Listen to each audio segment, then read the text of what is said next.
Praise the Lord and very good morning. आज spirit of excellence के बारे में हम बात करेंगे। यहाँ पर हम देखेंगे निर्गमन की किताब उसका 31वां अध्याय और उसकी पहली से लेकर 5वीं आयत तक। इस प्रकार से लिखा है, फिर यहोवा ने मूसा से कहा, सुन, मैं ऊरी के पुत्र बसलेल को, जो हूर का पोता और यहूदा के गोत्र का है, नाम लेकर बुलाता हूँ, और मैं उसको परमेश्वर की आत्मा से, जो बुद्धि, प्रवीणता, ज्ञान और सब प्रकार के कार्यों की समझ देने वाली आत्मा है, उससे परिपूर्ण करता हूँ, जिससे वह कारीगरी के कार्य बुद्धि से निकाल कर सब भांति की बनावट में अर्थात सोने, चांदी और पीतल में, और जड़ने के लिए मड़ी काटने में और लकड़ी के खोदने में काम करे। जी हाँ, हम यहाँ पर देख रहे हैं कि परमेश्वर बसलेल को बुला रहे हैं। किस लिए बुला रहे हैं? एक पर्टिकुलर क्राफ्टमैनशिप के लिए। और हम देखेंगे बसलेल को इससे पहले ये सब काम करने का कोई भी नॉलेज नहीं था। उसने कभी भी ज़िंदगी में कोई भी कारीगरी या शिल्पकारी या किसी भी तरह का ज्वेलरी या क्राफ्ट वर्क नहीं किया था। लेकिन परमेश्वर ने सिर्फ उसको बुलाया और उसको कहा कि मैं उसे स्पिरिट ऑफ एक्सीलेंस से, बुद्धि और प्रवीणता की आत्मा से, जो सब कामों को करने की समझ देती है, मैं उससे उसे भर रहा हूँ। और वो काम उसने कभी भी नहीं किया था, लेकिन जैसे ही वो स्पिरिट से भरा, उसके अंदर वो सारे हुनर, वो सारे टैलेंट्स आ गए, वो सारी विजडम, वो सारी समझ आ गई कि इन कामों को कैसे करना है। हमने भी कई बार ऐसे उदाहरणों को सुना है, ऐसी गवाहियों को सुना है कि लोगों को गिटार बजाने की बहुत ज़्यादा मन में इच्छा थी कि वो गिटार बजाकर परमेश्वर की स्तुति करें, और वो प्रार्थना करते थे परमेश्वर से कि प्रभु, मैं इस गिटार को बजाना चाहता हूँ, तेरी महिमा करता हूँ, तेरी महिमा करना चाहता हूँ। और एक दिन अचानक परमेश्वर की आत्मा उन पर उतरी और वो गिटार बजाने लगे और अन्य अन्य भाषा में गीतों को गाकर परमेश्वर की स्तुति करने लग गए।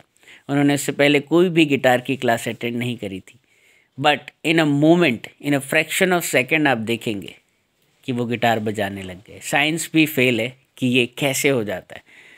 हमारे ही चर्च में एक इंसिडेंस मैंने सुना कि एक आंटी हैं जो कभी स्कूल नहीं गई, जिन्होंने क ख ग कोई अल्फ़ाबेट नहीं पढ़ा हिंदी का, लेकिन उनके मन में इच्छा थी कि मैं बाइबल को पढूं।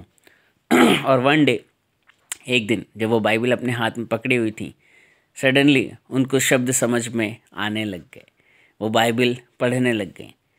आज हम अपने बच्चों को कितना घंटों घंटों मेहनत करते हैं कोई लैंग्वेज सिखाने के लिए, हिंदी सिखाने के लिए, इंग्लिश सिखाने के लिए, लेकिन देखिए वो कभी स्कूल नहीं गई, लेकिन जैसे ही परमेश्वर की spirit of wisdom and excellence उसके ऊपर आई, वो पढ़ने लग गई।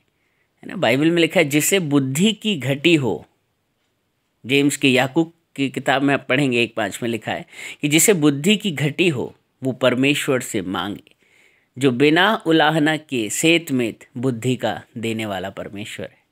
जी हाँ, आप देखेंगे दानियल के अंदर भी यही बुद्धि की आत्मा थी, है ना, जिससे कि वो हर एक पहेली को बूझ लेता था, हर एक सपने का, हर एक ड्रीम का वो अर्थ बता दिया करता था, है ना, और उसके काम में कोई भी खोट नहीं निकाल पाता था। परमेश्वर ने उसको एक स्पिरिट ऑफ एक्सीलेंस से भरा हुआ था। ठीक है, इसके साथ ही हम देखेंगे यहाँ पर ये वचन लिखा हुआ है, दानियल उसका 5वां अध्याय और उसकी 12वीं आयत में आपके लिए एक बार पढ़ देता हूँ। यहाँ पर इस प्रकार से लिखा है, क्योंकि दानियल में उत्तम आत्मा, ज्ञान और प्रवीणता और सपनों का फल बताने और पहेलियाँ खोलने और संदेह दूर करने की शक्ति पाई गई।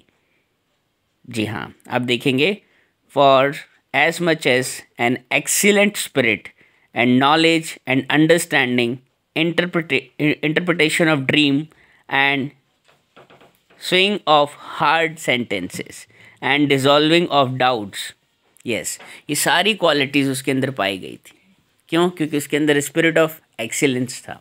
तो आज आप भी चाहते हैं कि आप बढ़ें, आपके बच्चे बहुत अपने क्षेत्रों में आगे जाएं, एक अच्छा कैरियर कमाएं, तो परमेश्वर से प्रार्थना करिए। परमेश्वर के पास हर एक सवाल का जवाब है, आपकी हर एक परेशानी का उत्तर है। Praise the Lord.